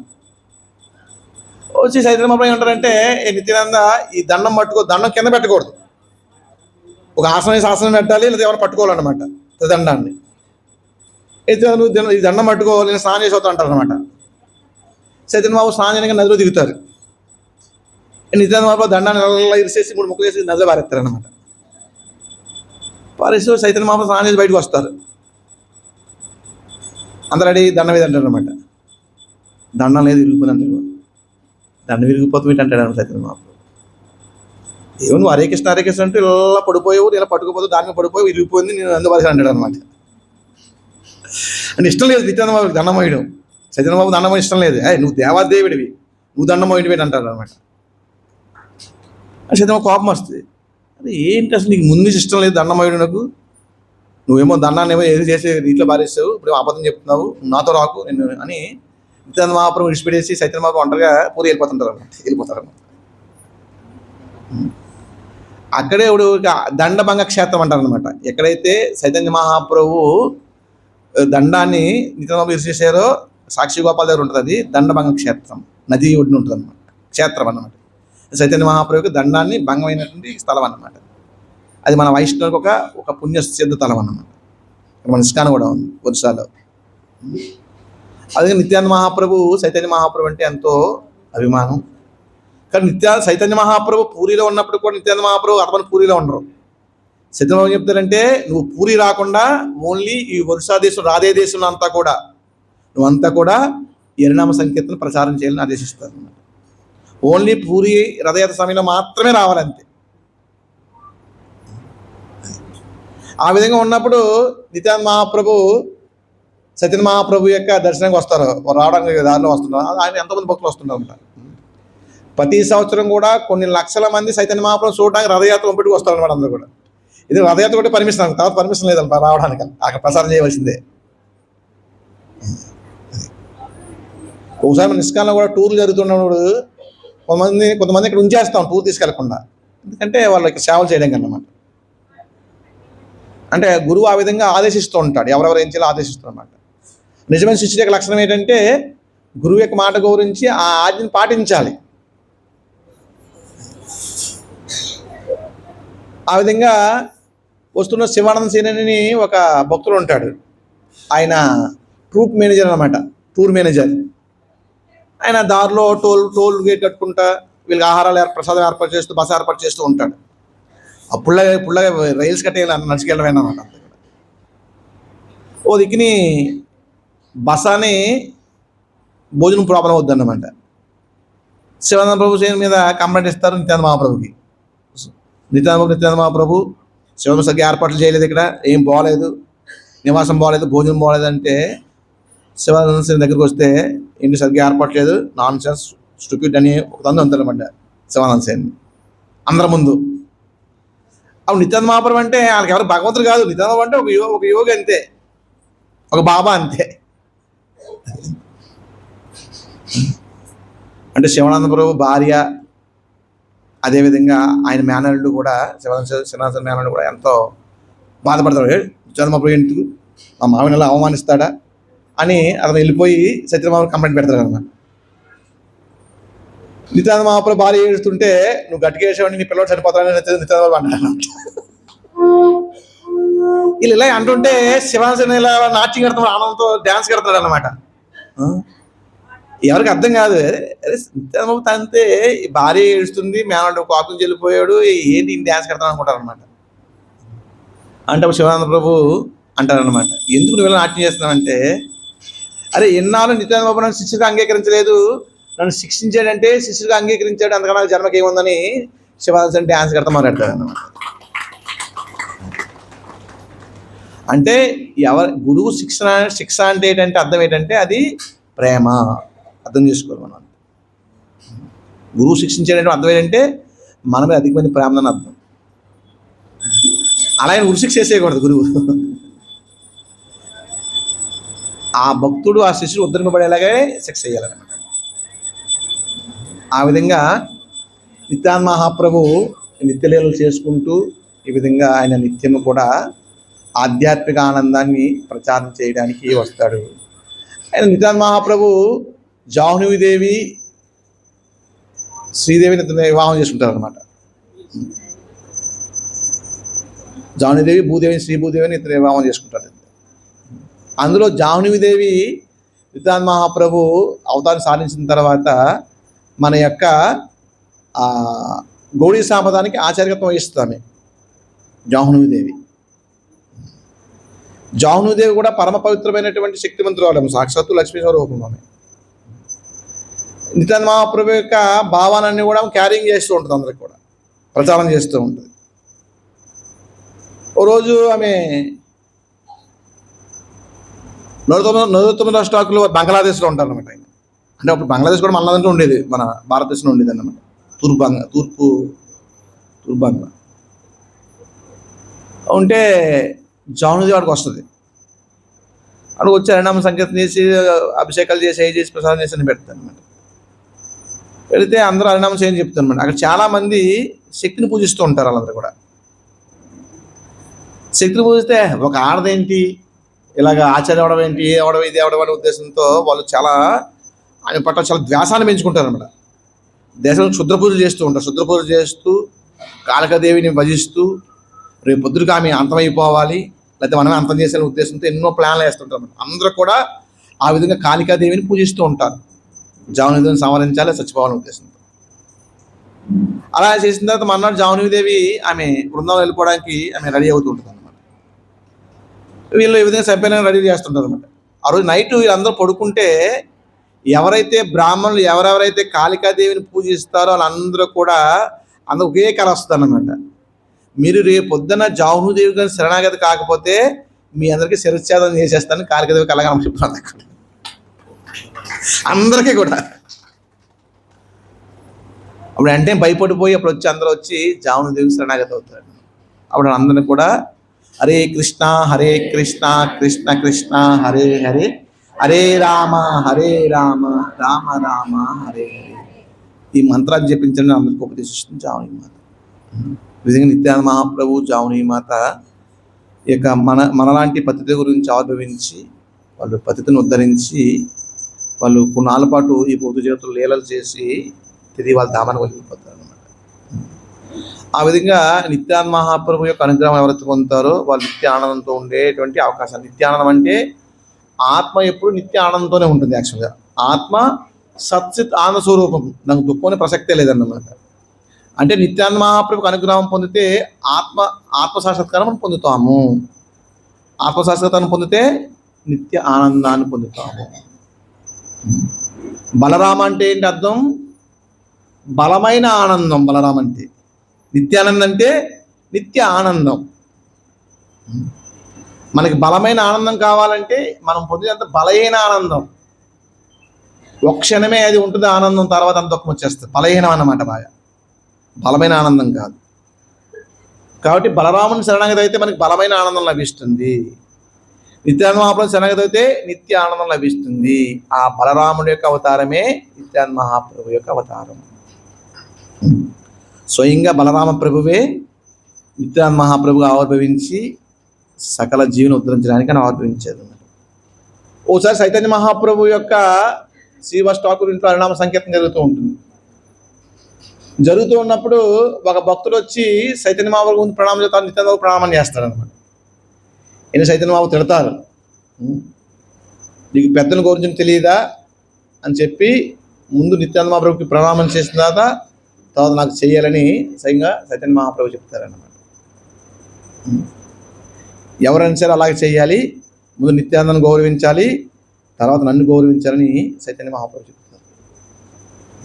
ఆ విధంగా నిత్యానంద మహాప్రభు మన బ్రహ్మ మధ్యగౌడి సాంప్రదాయానికి ఎంతో మహోన్నతమైనటువంటి భగవంతుడు ఆయన.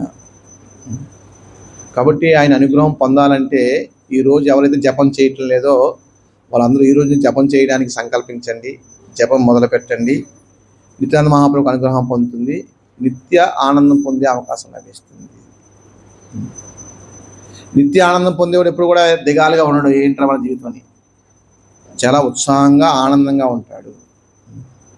చూడండి, ఎవరైతే భగవత్ నామం చేయరో, ఎవరైతే భగవత్ సేవ చేయరో వాళ్ళు ఎన్నిసార్లు చేసినప్పుడు దిగాలుగా ఉంటారనమాట. ఇట్లా కూర్చుని ఉంటారు, ఇంట్లో కూర్చుని ఉంటాడు, లేదా ఊళ్ళో చెట్టు కింద కూర్చుని ఉంటాడు, లేకపోతే బండరాయి దగ్గర కూర్చుని ఉంటాడు, అలా ఉంటాడు అనమాట. ఆయనకి ఏమి చూసుకోక చుట్టగా వెళ్తాడు, ఏమి చూసుకోక సోద చెప్తాడు. అంటే కారణం ఏంటి? వాడికి ఏం చేయాలో కూడా తెలియదు, ఆనందం ఎలా పొందాలో తెలియదు. మనం చూస్తుంటాం చాలా దిక్కుల్ని. టౌన్లో అయితే క్లబ్బులకి వెళ్తూ ఉంటారు, విలేజ్లో అయితే చెట్టు కింద కూర్చుని కాల వృధా వ్యయం చేస్తారు అనమాట. కాలాన్ని వృధాగా వచ్చి పెడుతూ ఉంటారు. మీరు వాళ్ళ దగ్గరికి వెళ్ళి హరినామం చెప్పించని చెప్పారు అనుకోండి, అస్సలు పట్టించుకోరు నిన్ను. ఒక పురుగుని ఎలా చూస్తారు, నేను అలా చూస్తారన్నమాట. కారణం ఏంటి? వాళ్ళు పరమ దురదృష్టవంతులు. ఎంత పరమ దురదృష్టవంతులు. ఎవరైతే హరినామం చేస్తారో వాళ్ళు పరమ అదృష్టవంతులు. అదృష్టవంతులు ఎప్పుడు కూడా ఆనందంగానే ఉంటాడు. మనం ఇస్కాన్లో చూడండి, 80 సంవత్సరాలు 8 సంవత్సరాలు వచ్చినప్పుడు కూడా వాళ్ళు హరినామ సంకీర్తన చేసుకుంటూ, మంగళారతికి వచ్చు, జపం చేసుకుంటూ హాయిగా ఆనందంగా హ్యాపీగా ఉంటున్నారు. మాకేంటి ప్రభు, మాకు బాగుంటున్నాడు, ఆనందంతో ఉంటున్నాడు. మన ఇస్కాన్ రాజమండ్రి కూడా ఎంతోమంది ఉన్నారు అటువంటి వాళ్ళు. 85 సంవత్సరాలు వచ్చిన వాళ్ళు కూడా ఆనందంగా మంగళారతికి వచ్చి జపం చేసుకుని సేవ చేస్తూ ఉన్నారు.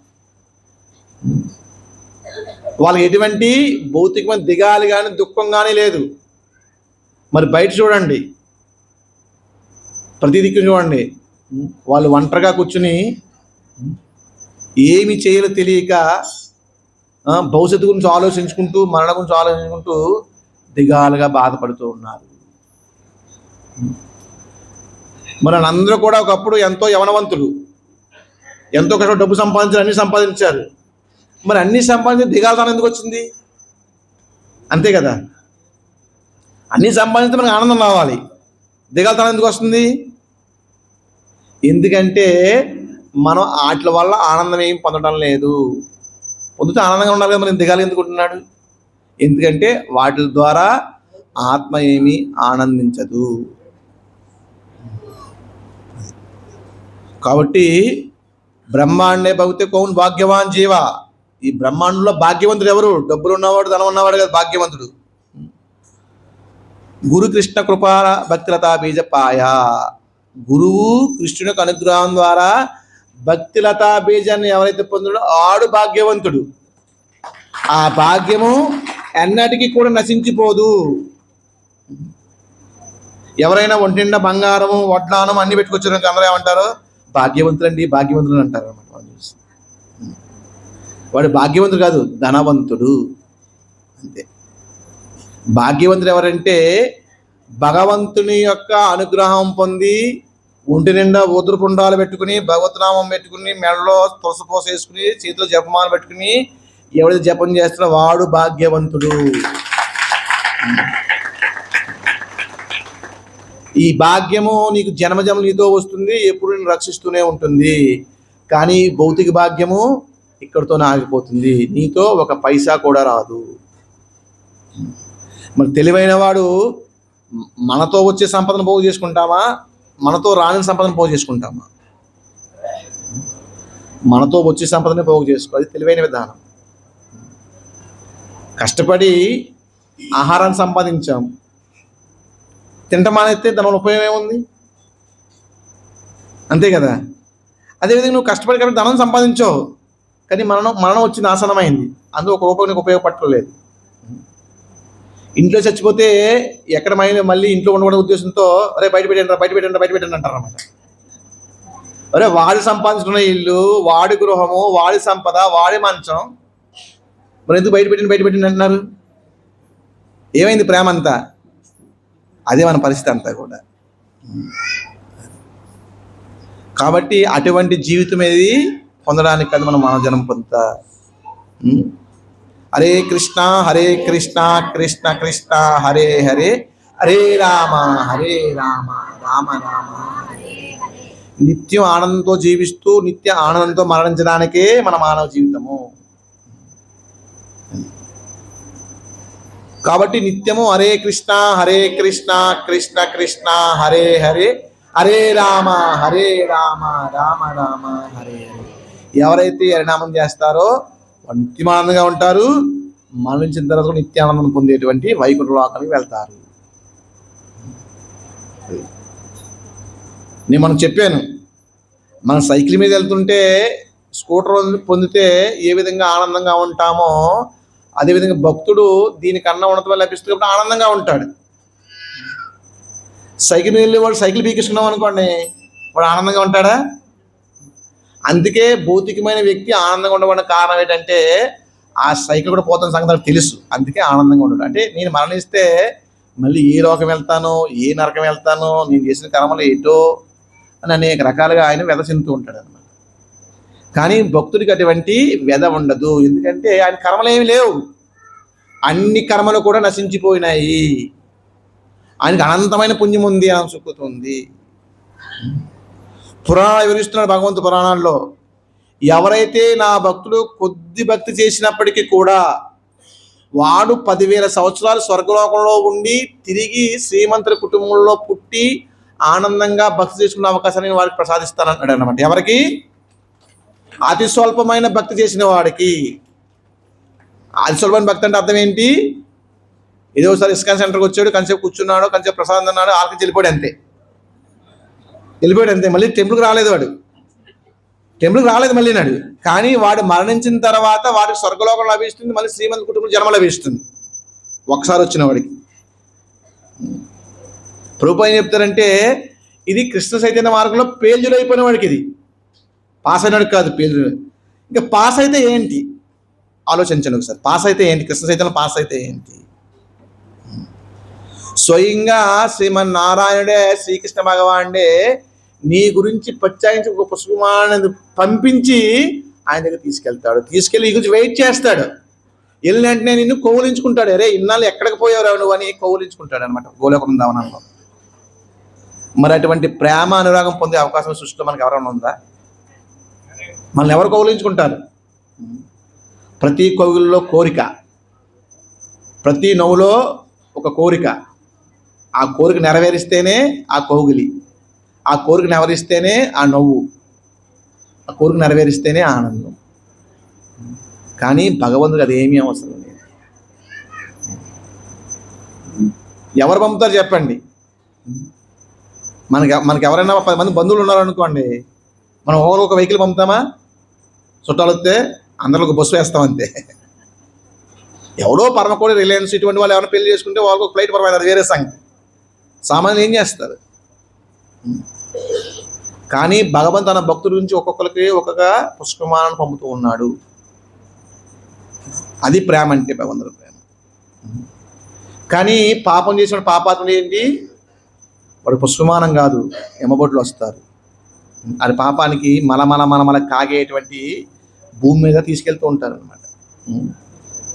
ఒక 6 అంగుళాలు మందం, 12 అంగుళాలు ఎడల్పు కొలత కూడా చెప్పారు. ఇది యమలోకంలోకి వెళ్ళి దారి గురించి అనమాట. రాగి రేకి ఏ విధంగా ఉంటుందో ఆ విధంగా ఉంటుంది దారి. దాని కింద మలమల అగ్గి మాడుతూ ఉంటుందట.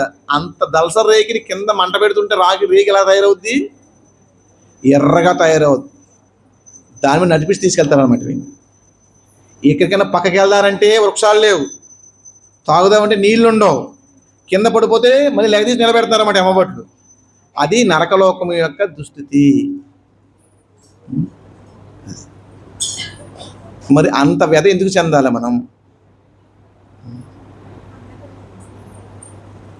ఆ వ్యధ ఏమి చెందకుండా ఉండాలంటే తెలివిగా ఏం చేయాలి, మనము హరే కృష్ణ కృష్ణ కృష్ణ హరే హరే, హరే రామ రామ రామ. తెలివైన వాడు జ్ఞాని ఉన్నాడు అనుకోండి, వాడు ఎప్పుడు నేరం చేయడు. ఎందుకు నేరం చేయడు? నేరం చేస్తే శిక్ష పడుతుంది, శిక్షింపబడాలని ఉద్దేశం. తెలివిహీనులు, బుద్ధిహీనులు, అజ్ఞానులు మాత్రం నేరం చేసి శిక్ష గురవుతూ ఉంటారు. మరి ఇక్కడ కూడా అంతే కదా, ఆవేశంలోనో అజ్ఞానంలోనో నేరం చేసి ఏం చేస్తారు? నేరం చేసిన తర్వాత పోలీసు అరెస్ట్ చేస్తే ఊరుకుంటారా? పోలీస్ ట్రీట్మెంట్ ఎలా ఉంటుంది మనకు తెలుసు. ఈ బౌద్ధ జగత్తులో పోలీసులు ఎటువంటి వాళ్ళు, ఉన్నత లోకాల్లో ఎవరు అటువంటి వాళ్ళు అన్నమాట. మన ఇక్కడ నేరాలకి ఏదైనా పోలీసు మనం అరెస్ట్ చేస్తారో, మన జీవితకరమైన పాపాలకి ఆ విధంగా ఏమబట్టుకుని అరెస్ట్ చేస్తారు. కాబట్టి ఎవరైతే హరే కృష్ణ కృష్ణ కృష్ణ హరే హరే, హరే రామ రామ రామ హరే హరే నామాన్ని జపిస్తారో వాళ్ళకి జైలుకి వెళ్ళవలసిన అవసరం లేదు. ఎందుకంటే కృష్ణనామము సకల పాపాలని అరించి వేస్తుంది. నారాయణ నారాయణ నారాయణ నారాయణ అని 3 సార్లు నారాయణ నామం చెప్పించిన అజామిలుడు గురించి ఎవరు చెప్తున్నారు? విష్ణుదేవతలు చెప్తున్నారు, ఈయన నారాయణ నామం జపించాడు, ఇతను పాపాత్ముడు పుణ్యాత్ముడే, ఇతను నరకలోకానికి కాదు వెళ్ళవలసింది, వైకుంఠ లోకానికి రావాలంటే ఎవరు ఏమంటారంటే, లేదయ్యా అతను నారాయణ నామం ఏమి అనుకుని జపించలేదు, తన కుమారుడు యొక్క నామం జపించాడు అంతే తప్పించి నారాయణ యొక్క నామం కాదు అని చెప్తున్నారు. యమభటులు వాదిస్తూ ఉన్నారనమాట.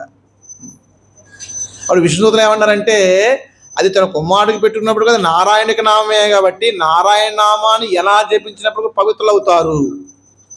వాళ్ళు ద్వేషంతో జపించినా, వేరే ఉద్దేశంతో జపించినా, ఎలా జపించినప్పటికీ కూడా వాళ్ళకి నారాయణ నామాన్ని తెలియకపోయినప్పటికీ కూడా, దానికి శక్తి తెలియకపోయినప్పటికీ కూడా ఆ నామాన్ని జపిస్తే వాళ్ళు నారాయణకు అనుగ్రహాన్ని పొందుతాడు. ఆ విధంగా అజామిలుడు తన కుమారుడి యొక్క నామాన్ని జపించినప్పటికీ కూడా నారాయణ నామే కాబట్టి అది అందుకు అజామిలుడు పవిత్రుడయ్యాడు. ఇతను నరకలోకానికి వెళ్ళడానికి అర్హుడు కాదు, వైకుంఠ లోకానికి వెళ్ళడానికి అర్హుడు అని వాదిస్తారనమాట. ఈ సూత్రం అందరికీ వర్తిస్తుంది. కాబట్టి ఏ ఒక్కరు కూడా హరినామాన్ని తక్కువగా అంచనా వేయకండి. ఈ రోజు నుంచి హరినామం జపించడానికి అందరూ సంకల్పించండి. ఈరోజు నిత్యానంద మహాప్రభు యొక్క 6వ దినోత్సవం కాబట్టి ఈ రోజు మనం హరినామం చేయడం మొదటితే జీవితంలో ఎక్కడా కూడా ఆటంకం లేకుండా హరినామం చేసే శక్తి లభిస్తుంది. ఇది ఎవరి గురించోగా చెప్పడం లేదు, మన గురించి, నన్ను నేను ఉద్ధరించుకోవడానికి, మనల్ని మనం ఉద్ధరించుకోవడానికి చేసేటువంటి విధానం ఇది.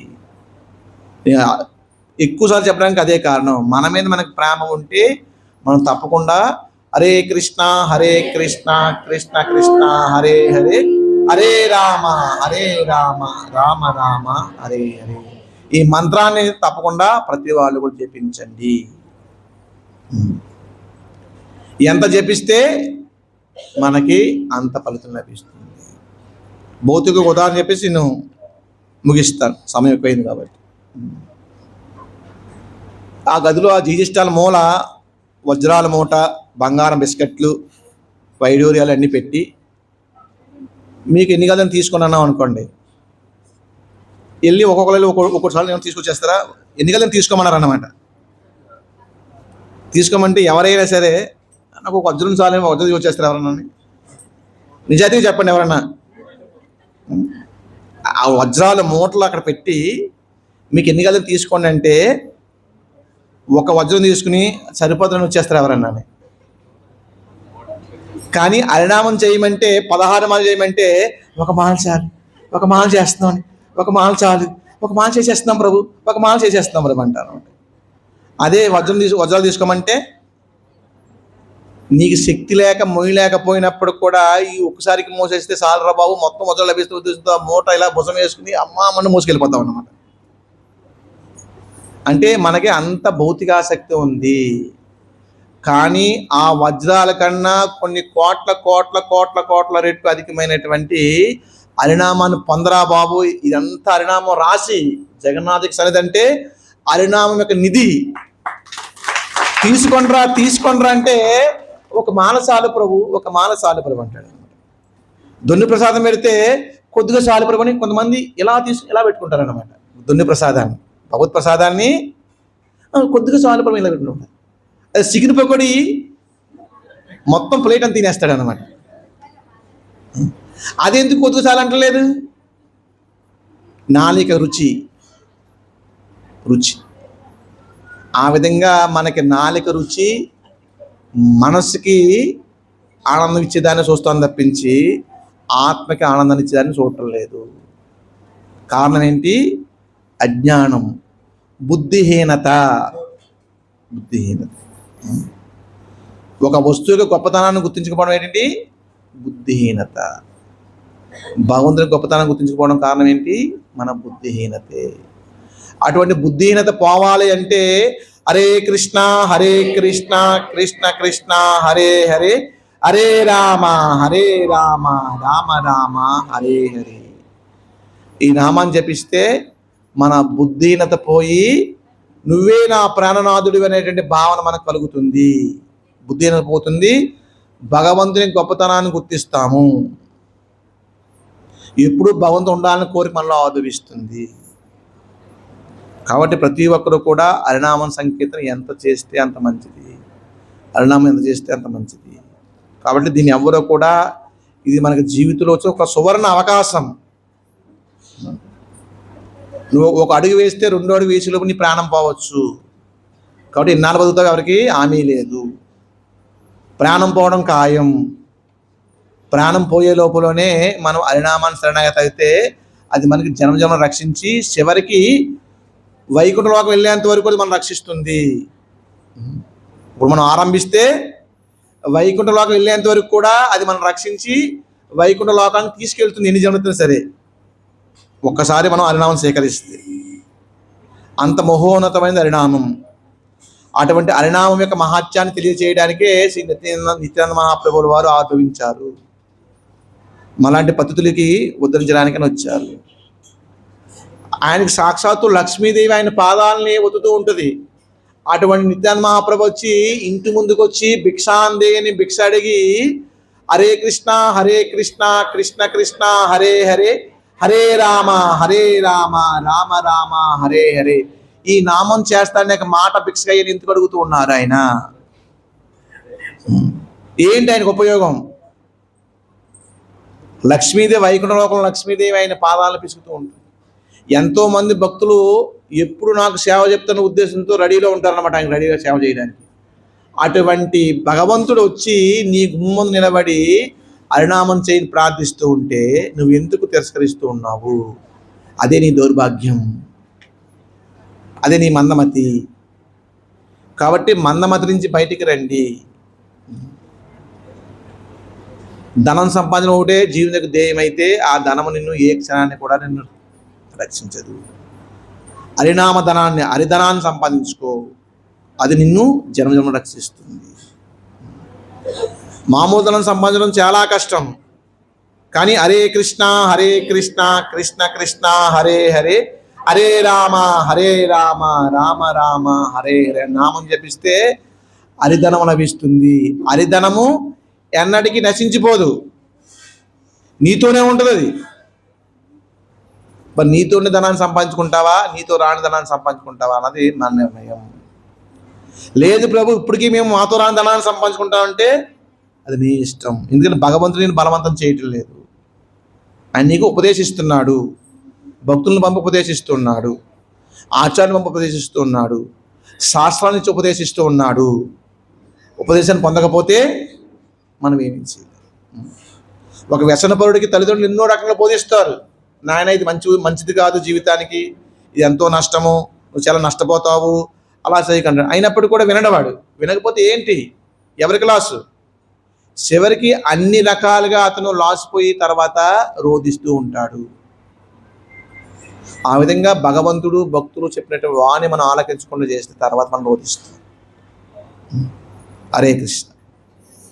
నిత్యానంద మహాప్రభు మహామహార్గో దినోత్సవం కి, జగద్గురు శిల ప్రభుపాద్ కి, శిల గురుదేవ్ కి జై. గౌర్ ప్రేమానందే హరి హరి.